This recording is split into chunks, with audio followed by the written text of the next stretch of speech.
தந்த பெருமையெல்லாம் உன்னை சேரும் என்று பாடினார். இன்று முதல்வர் சொல்வார், வெற்றி மீது வெற்றி வந்து என்னை சேரும், அதை வாங்கி தந்த பெருமையெல்லாம் மாமன்ற உறுப்பினர்களே உங்களை சேரும், அதை வாங்கி தந்த பெருமையெல்லாம் தமிழ்நாட்டு மக்களே உங்களை சேரும் என்பார்.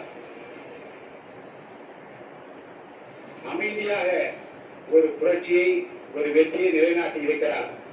விஜய் என்றாலே விக்டரி, வெற்றியை தவிர ஏதுமில்லை. அந்த வகையில் மாண்புமிகு தமிழ்நாடு முதலமைச்சர் புரட்சி தலைவர் அவர்களால் இன்று இந்த மாமன்றத்தில் முன்மொழியப்பட்ட நம்பிக்கை கோரும் தீர்மானம் மாபெரும் வெற்றி அடைந்திருக்கிறது. இதற்கு காரணம் சட்டமன்ற உறுப்பினருக்கு மாண்புமிகு முதலமைச்சர் அவர்கள் மீது வைத்துள்ள அசைக்க முடியாத நம்பிக்கை. பலவான்களை ஆசனங்களிலிருந்து தள்ளிவிட்டு தாழ்மையானவர்களை உயர்த்துகிறார் இறைவன். தடைகள் வெற்றியின் புதையல், தடங்கள் சோதனைகளை சாதனைகளாக்கி பெரும்பாலான சட்டமன்ற உறுப்பினர் நம்பிக்கையை மாண்புமிகு முதலமைச்சர் தளபதி அவர்கள் இன்றைக்கு பெற்றிருக்கிறார்கள். அருமை உடைத்தென்று அசையாமை வேண்டும், பெருமை முயற்சி தரும் என்கிறார் திருவள்ளுவர். அதாவது ஒரு செயலை செய்யும் முன் இது கடினமானது என்று மறைக்கக்கூடாது. கடினமான செயலையும் முடிக்க முயற்சி செய்து அது வெற்றி காண்பதுதான் பெருமை.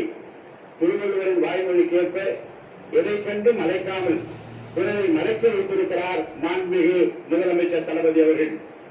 இந்த மாமன்றத்தில் முன்மொழியப்பட்ட நம்பிக்கை கோரும் தீர்மானம் அதை நினைக்கும் போது மழை போலே வரும் சோதனையாலும் தனி போல் நீங்கிவிடும், நம்மை வாழ விடாதவர் வந்து நம் வாசலில் வணங்கிட வைத்துவிடும் என்கின்ற அந்த வரிகள் தான் எனக்கு நினைவுக்கு வருகிறது.